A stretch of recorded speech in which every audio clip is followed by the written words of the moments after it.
The name Machiavelli is infamous. To describe someone as Machiavellian is to suggest that they are unscrupulous, amoral, and that they will do anything to gain and then to hold on to power. To discuss Machiavelli's great work, The Prince, I'm joined by Simon Haynes, CEO of the Ramsay Centre, and Jeremy Bell. I want to start just by reading a passage from chapter 15 in The Prince. In my edition, it reads as follows, halfway down the page: many writers have dreamed up republics and kingdoms that bear no resemblance to experience and never existed in reality. There is such a gap between how people actually live and how they ought to live that anyone who declines to behave as people do in order to behave as they should is schooling himself for catastrophe and had better forget personal security. If you always want to play the good man in a world where most people are not good, you'll end up badly. Hence, if a ruler wants to survive, he'll have to learn to stop being good, at least when the occasion demands. Now, does this actually represent as total a rejection of classical and Christian notions of virtue as it is often said to?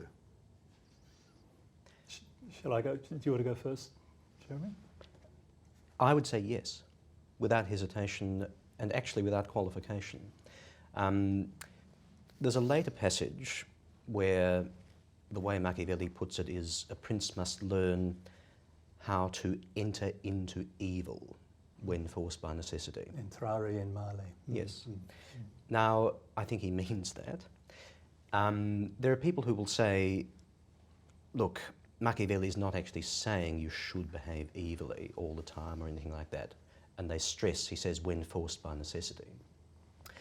But I would say to them, okay, what this advice comes to is behave morally as long as it's convenient, and the moment in your judgment it becomes inconvenient, cease instantly, otherwise you'll be ruined.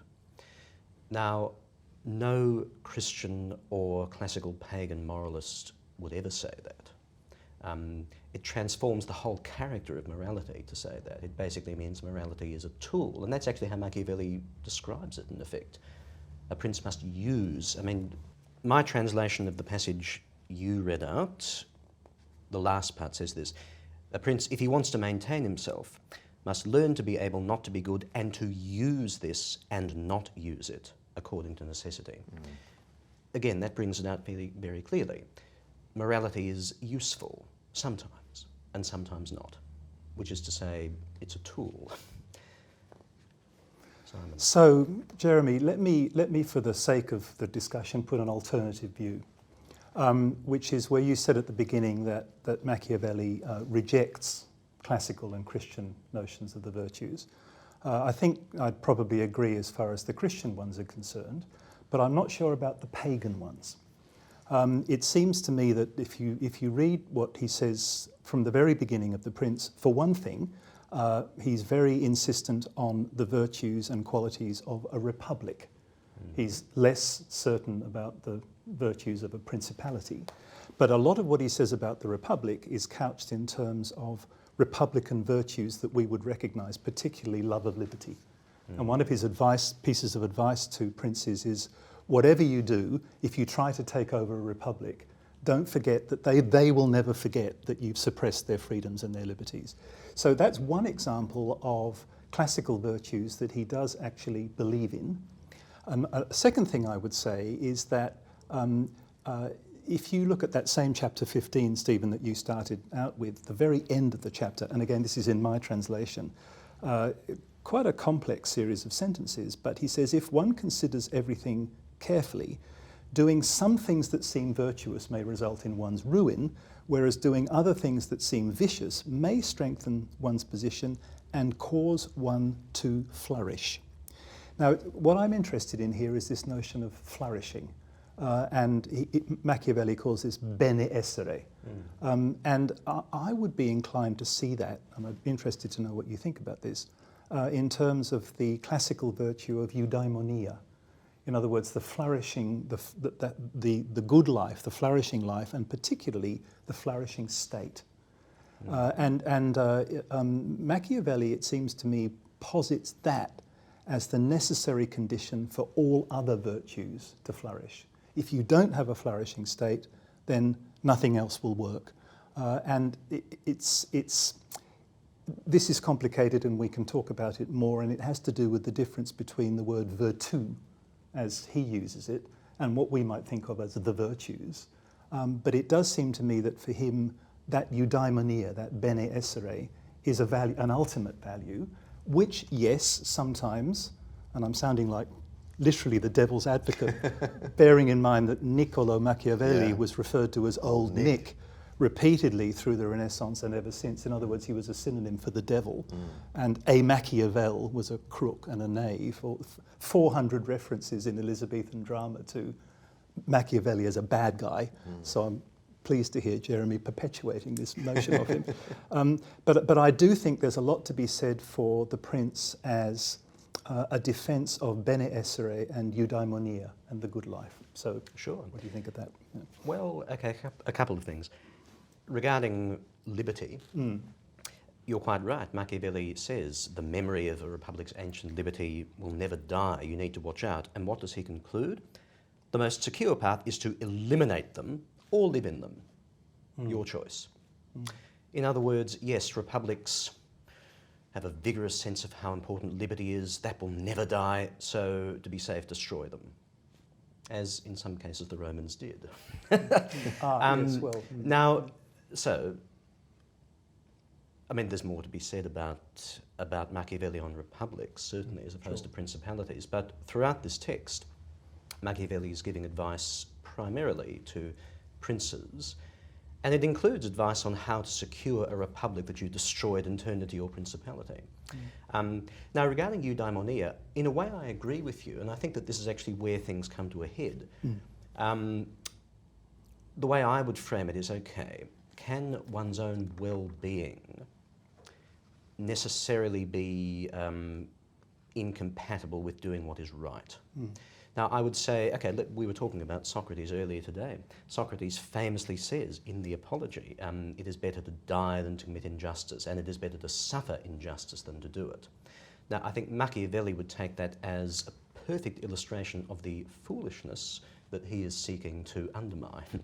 Immaginazione, he would say, Exactly, rather yes. than verita. That's right. Yeah. And of course, sooner or later, one has to ask, well, is there something that transcends politics? In particular, is there an immortal soul? Will you be punished after death if no matter how successful you are in destroying your enemies and whatnot, nonetheless you do not live virtuously?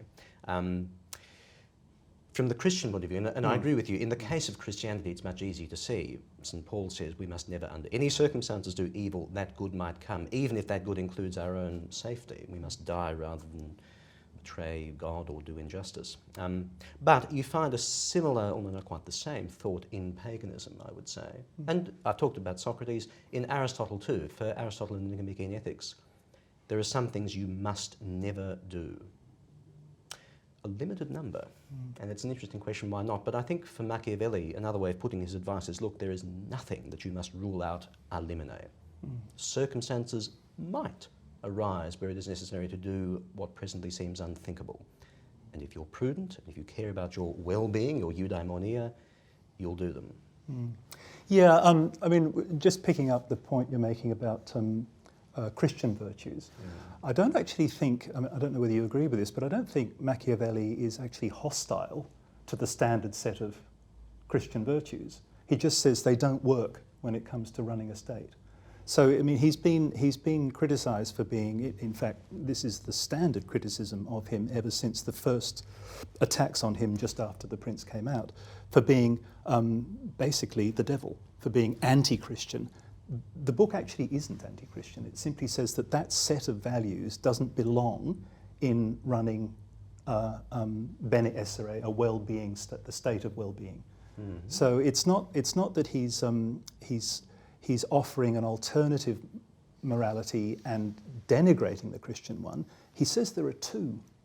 there's the morality, there's the set of values that will help you to create a flourishing state, and there's the set of values that Christians believe in, including charity and mercy and gratitude and forgiveness and contempt for materialism and belief in an eternal life hereafter and salvation and the importance of the individual soul. It isn't that he doesn't believe in all of those, he just says they don't work as political machinery. To me, ultimately, saying they don't work politically for Machiavelli would come to the same as saying they don't work full stop and therefore Christianity can't be true. That's a very big claim to make, I realise, and there's a lot to be said about it. But do you think, I'm interrupting, but do you think he's saying, it seems to me that one of the truly radical and disturbing things about this book is not so much that it propounds a vicious a view of human beings as ultimately vicious, although he's pretty clear that people are cruel, men are wicked, mean, wicked. That sentence is in there. But more that the disturbing thing about the book is that it says it is possible for human beings to live with incompatible sets of values, and that it is quite normal and human to believe, you might call this a kind of cognitive dissonance, but to actually believe in the Christian virtues, but at the same time also to believe in the importance of a flourishing state. And those two things, to some extent, imply incommensurable value sets. And we live with both. We just live with both. Is it But possible you don't look very that convinced. well, is it possible that that's an extension, it's already implied somehow within Christianity, that the world is at odds with a flourishing Christian life? This is why people renounce the world, depart from the world. Yeah. Why there is that idea of the king that needs to divest himself of his authority to go off and become a saint in a monastery, that actually it's very hard, which is different from Machiavelli if he's saying that it's impossible. But nonetheless, exactly. That's the key question. Is it merely very hard or is it actually impossible? I think Machiavelli would say it is actually impossible. And I would say from Machiavelli's point of view, and actually I agree with him, if it's impossible, that is a kind of refutation of Christianity. God made the world, God gave laws to the world. If he made our own life impossible as opposed to just quite difficult, he cannot be a God of love and mercy and all the rest of it. So it ultimately it would serve as a refutation. He would see it as a refutation of Christianity. Yes. Look, regarding if I can just say another thing, sure. We can come at these different questions from all sorts of angles. Sure. Regarding Christianity, Machiavelli is very mischievous about this, where he talks about ecclesiastical principalities in chapter 11, I think it is. Yes, chapter 11 is on ecclesiastical principalities. He says about them that God is responsible for them in a sense. They subsist by superior causes to which the human mind does not reach, and therefore, he says, I will omit speaking of them, for since they are exalted and maintained by God, it would be the office of a presumptuous and foolhardy man to discourse on them. Nonetheless, I had a lecturer once who said, the most important word in Machiavelli, nonetheless. If someone were to inquire of me how it came about that the church is now so powerful, well, here's my answer. In other words, having said one should not discourse on them, that would be impious, I'll discourse on them anyway. Yeah. I think it's deliberate. I think it's effectively saying, okay, this is the pious thing to say. God exalts them. There's nothing that human reason can say about that. Okay, that's the pious thing to say. Now let's actually get to the effectual truth, that wonderful phrase. Consistent with what he says about princes, that they should appear to be religious. Yes. Let's actually talk about how, in reality, the Pope went from being a despised prelate to being someone that princes fear, normal princes, if you like, actually fear. Also, another example of a similar kind of thing. Right in the very last chapter, which often doesn't get discussed.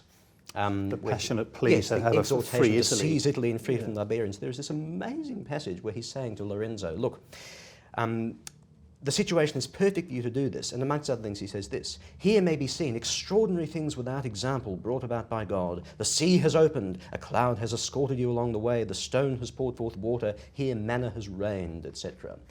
Clearly allusions to the Exodus miracles in the desert. but the way Machiavelli words it. Here may be seen extraordinary things without example. In other words, things like this have never happened before, including in the Old Testament time. In other words, the miracles related in the Bible didn't actually happen. I think that is what he wants us to take out of that if we read him carefully. And yeah, if you don't believe in miracles, you don't believe in Christianity. Well, it's certainly clear that the one thing that emerges from the book is an awareness of two distinct values sets. I mean, there's the Christian value set and there's the pagan one. And clearly Machiavelli believes that the pagan one is the one that works when it comes to creating stable and enduring states. Indeed. And possibly for those who don't know the history of the times so well, I can't say I know them as well as I'd like to, but it's worth recalling that Machiavelli lived in a time of basically civil war. And it was like the Italian or the Renaissance Western equivalent of the Warring States period in China. And Florence was a relatively small member of this group of warring states, including larger ones like Milan and the Papal State, which was indeed very powerful and growing and aggressive, but also Venice, and also the presence of kind of super states pressing on Italy from the outside, namely France and Spain, Florence being traditionally allied with France, but Spain being the immediate major national threat. And Machiavelli repeatedly, and as the book goes on, refers to those states which seem successful and should be taken as a model for how to create bene essere in the Stato, and those that shouldn't. For example, he's full of praise for France and the way that the French constitution is set up with a parliament, and the stability of France, and also, as we know, full of praise for Cesare Borgia and Not quite full. well, no, but he offers him as an example of how to be a successful statesman.